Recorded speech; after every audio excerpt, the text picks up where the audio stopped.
이 시간 하나님께서 우리에게 주시는 말씀은 마태복음 5장 43절에서부터 48절까지의 말씀입니다. 제가 가진 성경 신약 성경 7면에 있는 마태복음 5장 43절에서부터 48절까지의 말씀입니다. 마태복음 5장 43절에서 48절 제가 봉독해 드리겠습니다. 또 내 이웃을 사랑하고 내 원수를 미워하라 하였다는 것을 너희가 들었으나 나는 너희에게 이르노니 너희 원수를 사랑하며 너희를 박해하는 자를 위하여 기도하라. 이같이 한즉 하늘에 계신 너희 아버지의 아들이 되리니 이는 하나님이 그 해를 악인과 선인에게 비추시며 비를 의로운 자와 불의한 자에게 내려 주심이라. 너희가 너희를 사랑하는 자를 사랑하면 무슨 상이 있으리요? 세리도 이같이 아니하느냐? 또 너희가 너희 형제에게만 무난하면 남보다 더한 것이 무엇이냐? 이방인들도 이같이 아니하느냐? 그러므로 하늘에 계신 너희 아버지의 온전하심과 같이 너희도 온전하라. 아멘. 잠시 기도하겠습니다. 찬양 가운데 임재하신 주님, 이제 말씀 가운데 임재하기를 기대하며 나아갑니다. 성령님께서 말씀하여 주시고 우리 마음에 새롭게 하여 주시옵소서. 예수님의 이름으로 기도하옵나이다. 아멘. 사랑하는 여러분, 지난 한 주간 코로나 중에도 잘 지내셨습니까? 예. 한번 앞뒤 좌우로 인사 나누겠습니다. 새해도 더 건강하십시오. 반갑습니다. 잘 오셨습니다. 사랑합니다. 축복합니다. 예, 감사합니다. 자, 오늘 말씀을 생각하면서 한번 따라하겠습니다. 원수까지도 사랑하고 기도하겠습니다. 우리가 살아가면서 미움을 가져보지 않은 사람은 한 사람도 없을 것입니다. 살다 보면 사소한 오해나 작은 행동이 나중에 원수의 관계로 발전되는 경우도 있습니다. 꼭 우리 가운데 지금 마음속에 이 원수라는 말을 들을 때에 어떤 사람의 얼굴이 떠오르는 분도 있을 것입니다. 그 사람으로부터 받은 이 상처로 인해서 도저히 잊을 수 없고 또 심지어 기회가 된다면 죽이고 싶도록 미운 그런 사람도 있을 것입니다. 기도만 하면 그 원수에 대한 미움 때문에 기도가 잘 되지도 않습니다. 그런데 오늘 주님께서 44절에 이렇게 말씀하십니다.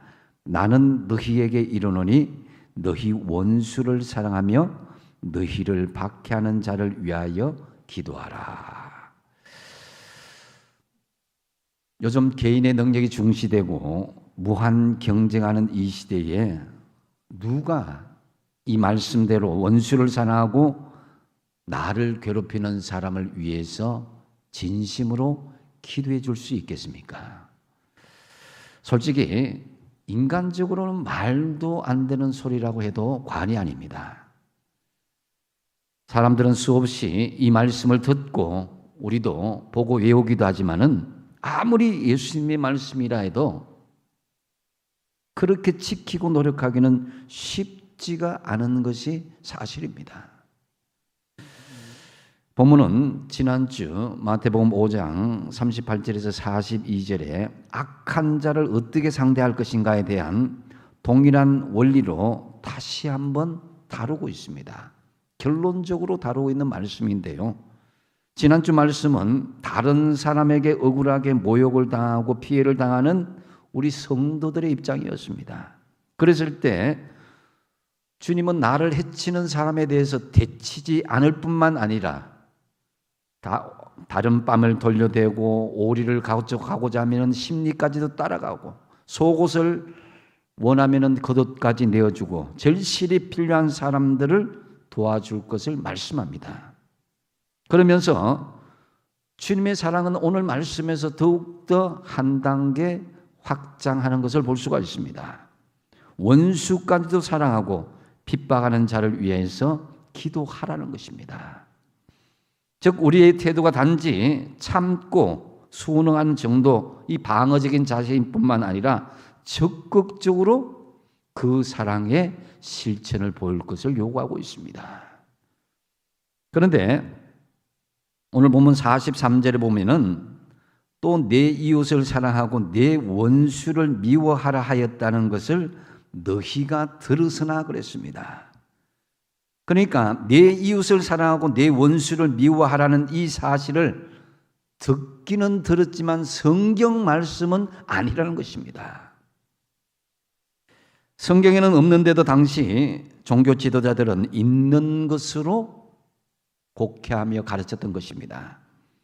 당시 종교 지도자들은 오직 이스라엘 사람들만이 선택받고 구원받은 백성이지 이방인들은 택함받지 못한 백성이요, 구원받는 백성들의 땔감 정도로 가르쳤습니다.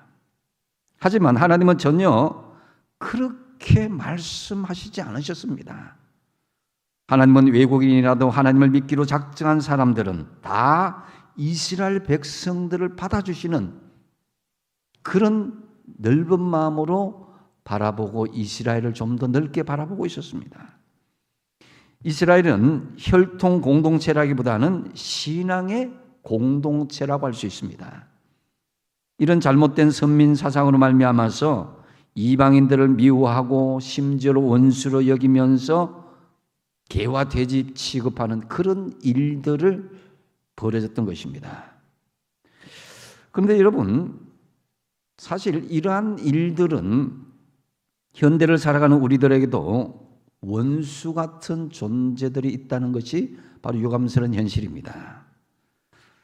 억울하게 나를 모함하고 모욕을 주고 때로는 나를 고발하고 사기치고 도둑질하고 빼앗아가고 억지로 부당한 일을 하게 하고 돈을 빌려서는 갚지도 않는, 한마디로 이 세상에서 참 없어졌으면 하는 그런 원수 같은 존재들이 있다라는 거예요.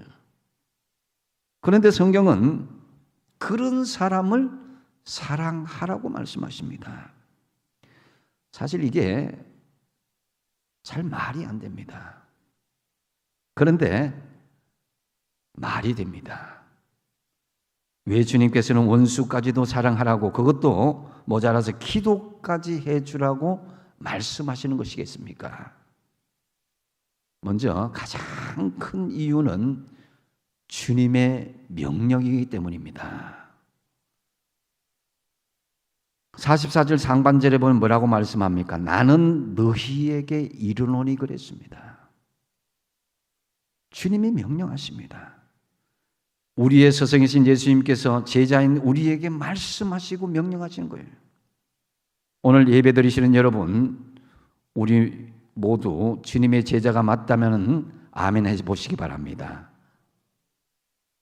만약에 주님의 제자가 아니라면 우리는 주님의 명령을 들을 필요가 없는 것입니다. 예수님께서 제자들을 부르실 때 하셨던 말씀, 그물을 밤새도록 내려도 잡지 못한 베드로에게 깊은 데로 가서 그물을 내려서 고기를 잡으라고 그랬습니다. 베드로는 주님 말씀에 지체 없이 순종한 것을 볼 수가 있는데요. 누가복음 5장 5절을 보시면 시몬이 대답하여 이르되 선생님, 우리들이 밤이 새도록 수고하였으되 잡은 것이 없지만은, 그 다음 뭐라고요? 말씀에 의지하여 내가 그물을 내리리이다 그랬습니다.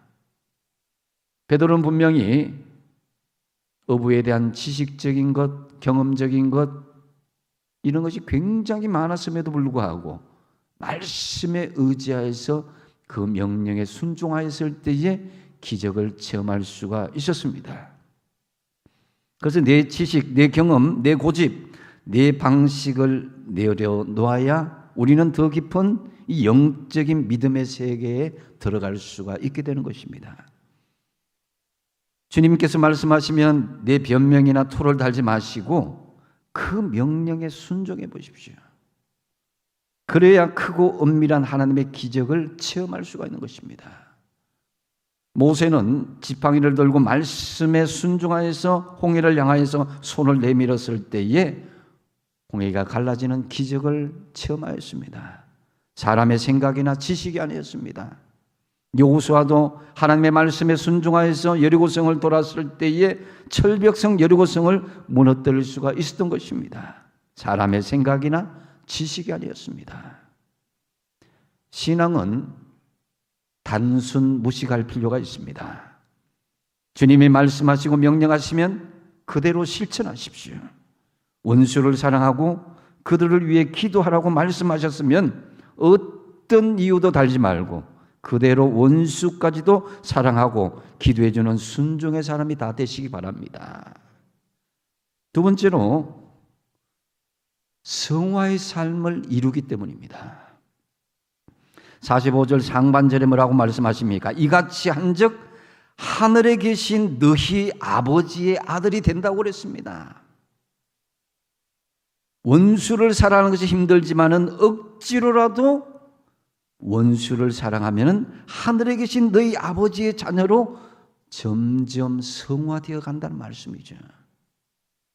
전통적으로 부모를 선천적으로 닮는 것은 약 한 20-30% 정도이고 후천적으로 닮는 건 한 70-80% 정도라고 합니다. 저도 동의합니다. 그러기에 부모님의 삶의 습관들, 특히 신앙의 습관들이 얼마나 중요한지 모릅니다. C.S. 루이스의 책 순진한 기독교에 보면은 어색하더라도 가장하여서 살다 보면 자신도 모르게 그렇게 되어가는 것을 발견하게 된다고 그랬습니다. 효자 흉내를 내다 보면 어느덧 효자가 된다는 것이죠. 믿음 좋은 사람 흉내를 내다 보면 나도 믿음이 좋아지는 거예요. 우리가 하나님을 사모하고 바라보고 하나님에 대한 생각과 사랑으로 충만해 있으면 나도 모르게 하나님을 닮아가게 되는 거예요.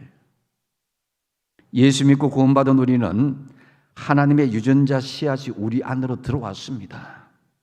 우리는 본래 죄의 유전자, 원죄를 안고 태어났지만은 예수님께서 십자가의 피를 흘려 죽으심으로 그 피로 말미암아서 죄 사함을 받고 하나님의 자녀가 되었고 하나님의 형상을 회복하는 은혜를 입은 자들입니다. 할렐루야. 저와 여러분이 그런 존재입니다. 그래서 로마서 8장 29절 말씀에 하나님이 미리 아신 자들을 또한 그 아들의 형상을 본받게 하기 위해서 미리 정하셨다 그랬습니다. 여러분, 저와 여러분은 하나님의 자녀가 된 것을 믿습니다. 그러면 어떤 자녀들이 있냐? 요한복음 1장 12절 말씀에 영접하는 자, 곧 그 이름을 믿는 자들에게는 하나님의 자녀가 되는 권세를 주셨다 그랬습니다. 이 자녀, 하나님의 아들, 이 부분에서는요, 헬라에서는 두 가지로 표현하는 것을 볼 수가 있습니다. 여기서 요한복음 1장 12절에 하나님의 자녀, 영접되어진 이 자녀, 이것은 헬라어로 테크나라고 이야기합니다. 예수님을 영접한 중생한 자녀를 말하는 것이죠. 그런데 똑같은 하나님의 자녀인데 다른 표현의 단어가 있습니다. 마태복음 5장 9절 말씀에 화평하게 하는 자들은 복이 있나니 그들이 하나님의 아들이라 일컬음을 받는다고 그랬습니다. 여기에서 하나님의 자녀, 하나님의 아들, 여기에서는 휘오이라는 헬라어를 사용하고 있습니다. 여기에서 하나님의 자녀는 성화되고 성숙해가는 하나님의 아들을 이야기한 것입니다. 오늘 본문 45절에 이같이 한즉 하늘에 계신 너희 아버지의 아들이 된다. 이것도 역시 휘오이라는 그 헬라어 단어로 쓰고 있습니다. 바로 성화되고 성숙해가는 하나님의 자녀, 하나님의 아들이라는 것이죠. 그렇기 때문에 여러분, 단순히 중생한 사람을 말할 때는 헬라어로 테크나라고 이야기하고 거듭난 사람이 하나님의 아름다운 모습으로 성화되고 성숙해가는 사람, 하나님의 자녀를, 아들을 휘오이라고 이야기하는 것입니다.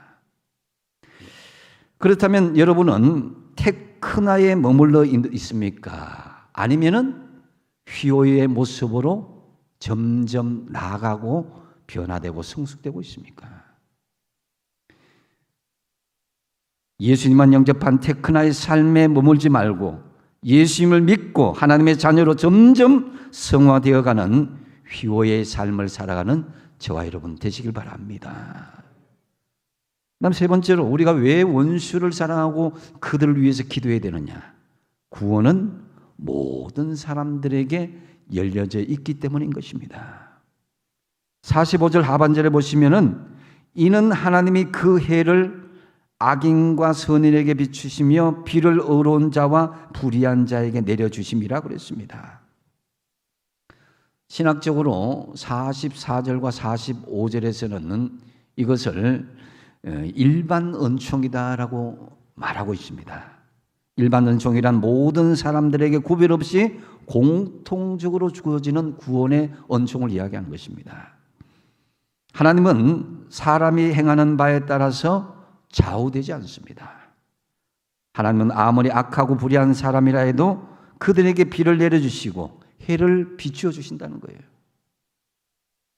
하나님은 우리 성도들에게만 축복하지 않습니다. 하나님은 동시에 불의한 자에게도 악한 자와 부정한 자에게도 하나님께서는 그 기회를 열어주시는 거예요. 어째서 이렇게 하나님께서 하시는 것입니까? 그것은 하나님께서는 그들의 신분이나 행동에 따라서 그들을 취급하지 않으시고 어떤 사심이 없이 일방적인 사랑을 우리 인간들에게 베풀어 주시기 때문입니다. 즉 하나님이 우리를 사랑하시는 것은 우리가 하나님께 어떻게 해서가 아니라 하나님의 우리를 위한 사랑 때문에, 일방적인 사랑 때문에 우리에게 해와 비를 그리고 바람과 그리고 많은 은혜를 공평하게 내려주시는 것입니다. 그렇게 사람의 어떤 행동이 아니라 하나님의 사랑 때문에 움직이시는 분이 하나님이시다라는 거죠. 하나님이 그렇게 우리도 모두 이러한 사랑을 가져야 됩니다. 이러한 삶을 살게 되려면은 우리가 철저하게 세상과 세상 환경에 초연할 수 있어야 되는 것입니다. 성도들은 이 악한 세상에서 초연한 위치에 있으면 보다 수준 높은 영적인 위치에 살 수가 있게 되는 것입니다. 하지만 실상은 어떻습니까? 우리의 생활이 다른 사람 때문에, 세상의 어떤 환경 때문에 지배를 받고 있는 부분이 상당히 많이 있음을 볼 수가 있습니다. 지난 한 주간을 되돌아보십시오. 아니, 어제 하루만 되돌아보십시오. 우리 마음속에 시기하고 화내고 불안했던 것이 과연 무엇 때문이었습니까? 바로 다른 사람들 때문에, 그 사람의 환경 때문에 그렇지 않았습니까? 원하지 않았던 환경과 조건 때문에 미워지고 힘들어하는 그런 것들이 있었습니다. 우리는 우리끼리는 사랑을 잘해도 더불어 함께 사랑하는 것에 많은 부족함이 노출되어 있습니다. 특히 요즘 같은 코로나 이 시기에 더불어 사랑할 수 있는 이 부분이 약해져 가고 있다는 거예요. 구원은 우리끼리에서 더불어 함께로 나아가야 됩니다. 46절 말씀 같이 한번 읽어보시겠습니다. 시작. 너희가 너희를 사랑하는 자를 사랑하면 무슨 상이 있으리요?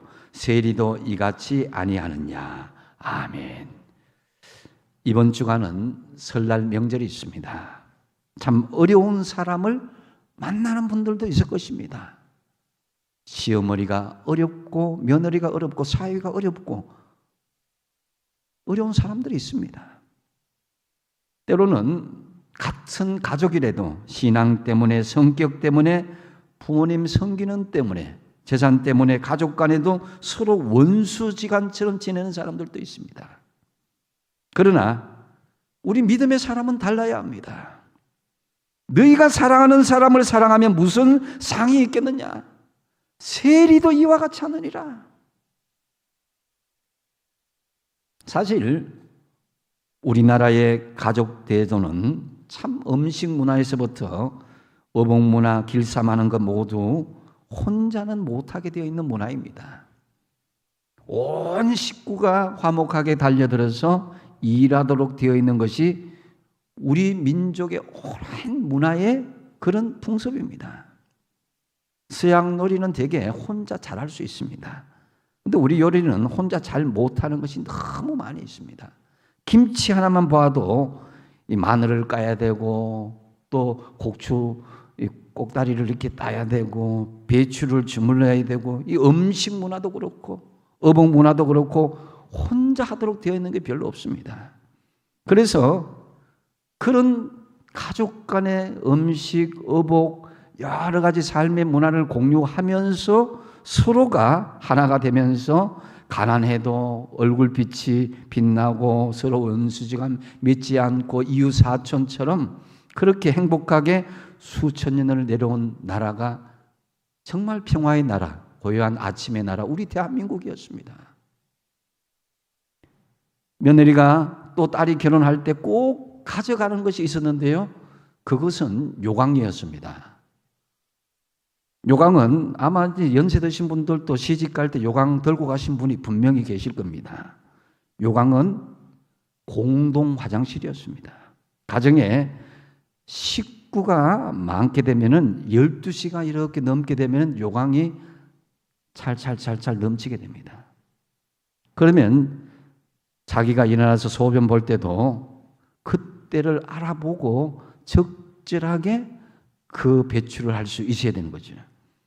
초저녁에 이렇게 배설을 하게 되면 안심하게 이렇게 그렇게 배설을 하는데 12시가 넘으면은 손가락으로 이렇게 수위를 재봅니다. 어느 정도 찼나 하고. 저도 그런 기억이 납니다. 어느 정도 찼겠다 싶으면은 조절해야 되고 안 그렇다 싶으면은 그게 넘어버립니다. 그래서 온 식구가 한 요강을 가지면서도 잘 살고 그 모든 생활, 이 밥상을 하는 것도 먹는 것도 입는 것도 전부 정말 서로가 소통하고 서로가 교류하고 하나 되는 그런 아름다운 모습을 우리는 가지고 있었습니다. 하지만 요즘 문제가 어디 있습니까? 부모와 자식 간에 전부 단절됩니다.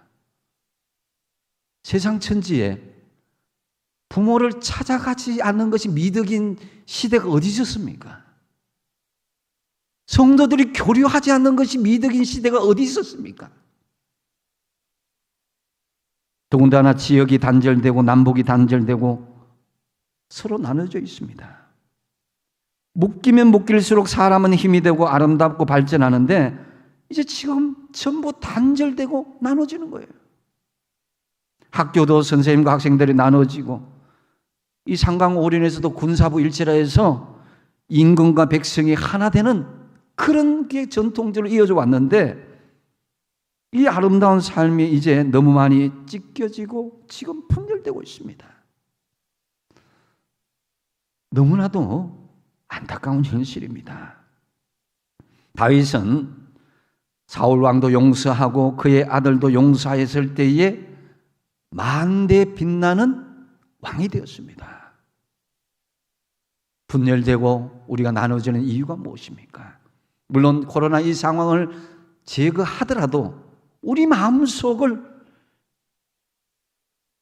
찢기게 하고 분열하게 하는, 단합하지 못하게 하는 그것이 무엇이냐 이거예요. 47절 말씀, 또 너희가 너희 형제에게만 문하면 남보다 더하는 것이 무엇이냐? 이방인들도 이같이 아니하느냐? 주님은 내가 사랑하고 내가 원하는 사람, 특히 형제에게만 사랑하면은 남보다 더 나은 것이 무엇이냐? 예수 믿지 않는 사람들도 이같이 아니하느냐고 우리에게 반문하고 있습니다. 그러면서 그 앞서의 마태복음 5장 20절에 주님은 이렇게 말씀하십니다. 너희 의가 서기관과 바리새인보다 더 낫지 못하면 결코 천국에 들어가지 못한다고요. 단지 자기들끼리만 사랑하고 그 외에는 배척하여 버리는 서기관과 바리새인의 의는 천국에 들어갈 수 없는 가짜라는 것입니다.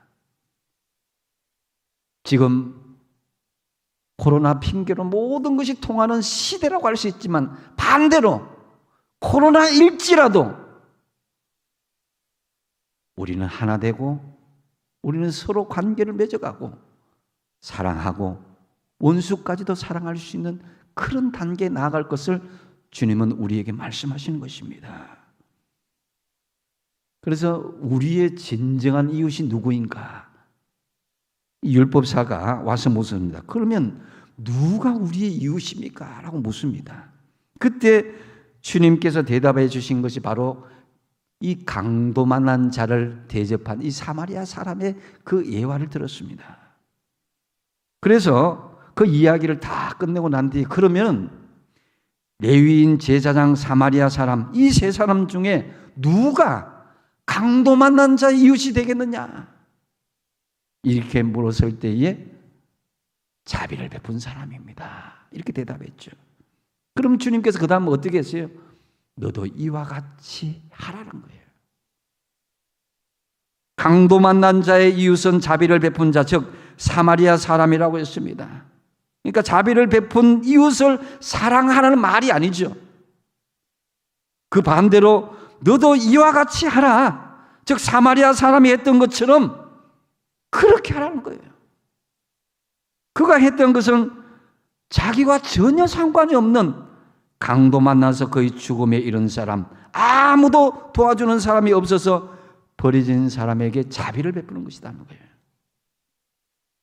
나와 아무런 상관도 없고 나에게 이익이 될 수 없는 사람, 이것을 사랑하는 거예요.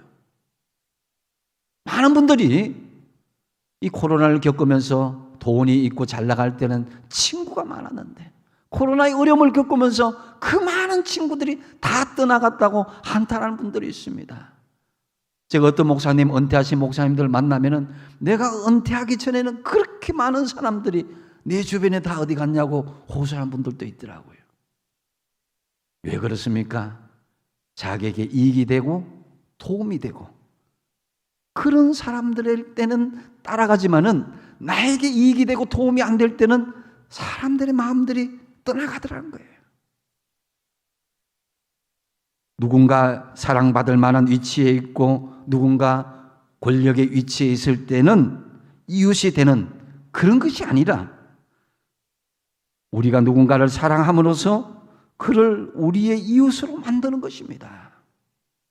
즉 사랑하지 못할 위치에 있는 사람들, 강도 맞는 사람들, 우리를 핍박하는 사람들, 원수 같은 존재일지라도 우리가 그들을 도와서 사랑하고 그들 위해서 기도하라고 주님께서 말씀하시는 것입니다. 우리가 사랑하는 자녀, 우리에게 유익한 친구, 이 사람들은 친구, 이웃인 것은 분명합니다. 하지만 동시에 버림받은 사람들, 정말 내세울 것이 없는 사람들 역시 우리의 이웃이라는 범주에 포함시키라고 주님께서 말씀하시는 것입니다. 주님이 우리에게 내 이웃을 내 몸과 같이 사랑하라고 하셨을 때 우리의 사랑하는 사람들, 그런 사람을 사랑하는 그 뜻을 뛰어넘는 오히려 사랑하기 어려운 사람들, 원수까지도 사랑하라고 명령하신 것입니다. 참으로 원수까지도 사랑하시면서 믿지 않는 가족 친지, 또 주변의 이웃들을 구원하는 역사를 이뤄내시기 바랍니다. 또 한 가지는 왜 우리가 원수를 사랑하고 그들을 위해서 기도해 줘야 되느냐? 하나님의 온전한 성품을 담는 것이기 때문입니다. 48절에 보면은 그러므로 하늘에 계신 너희 아버지의 온전하심과 같이 너희도 온전하라고 말씀하고 있습니다. 여기서 말하는 온전함은 완전함의 의미가 아닙니다.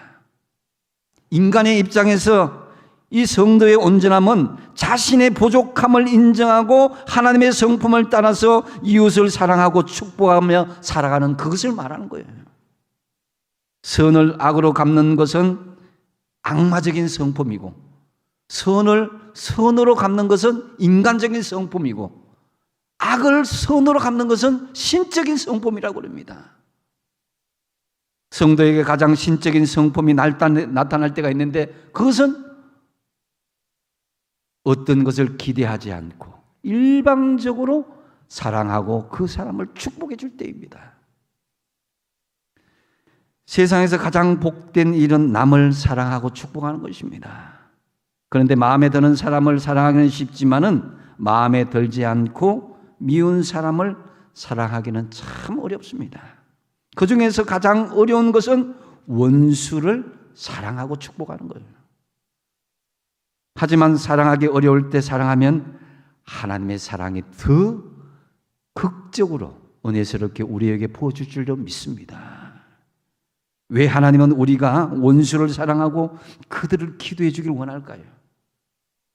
그것은 바로요, 그 원수 같은 존재라기보다 하나님이 우리를 사랑하고 우리를 생각해 주기 때문이에요. 미움은 우리 내면의 병을 일으키는데 외부의 상처보다 더 중대한 병은 미움의 자리에 싹트고 자라는 마음속의 병이에요. 오랫동안 미워하고 정오하게 되면 결국 몸에 질병이 오게 되고 불행하게 인생을 마감할 수 있게 되는 것입니다.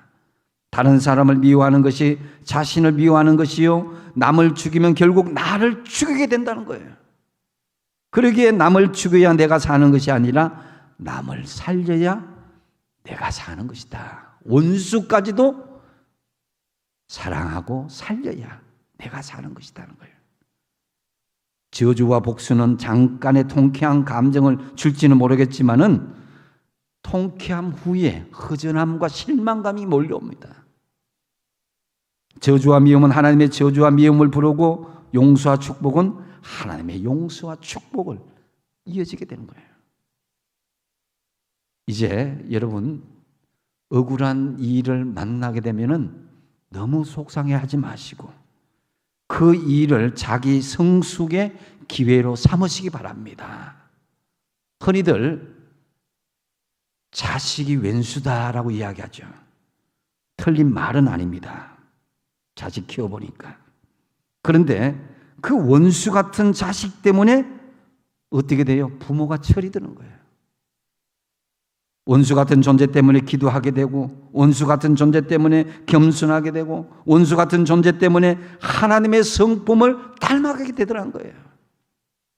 그런 의미에서 진정한 나를 힘들게 하는 또는 다른 타자의 원수들을 생각해 보시고, 그 사람이 나의 그런 무지와 나의 불신앙의 성숙을 돕는 사람이라는 그런 반전적인 생각을 가지고 얼마든지 원수를 사랑하고 축복하는 존재가 될 수 있다는 거예요.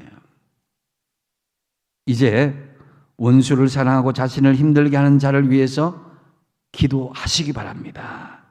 가끔 누군가 나에게 피해를 입히고 내 차에 말없이 차를 받고 이렇게 가더라도 욱하는 감정들 다 내려놓고 사실 욕하고 저주하지도 마십시오.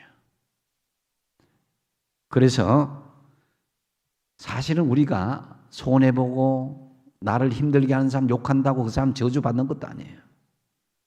그때 일을 넉넉하게 우리가 웃어 넘길 수 있어야 되는 것입니다.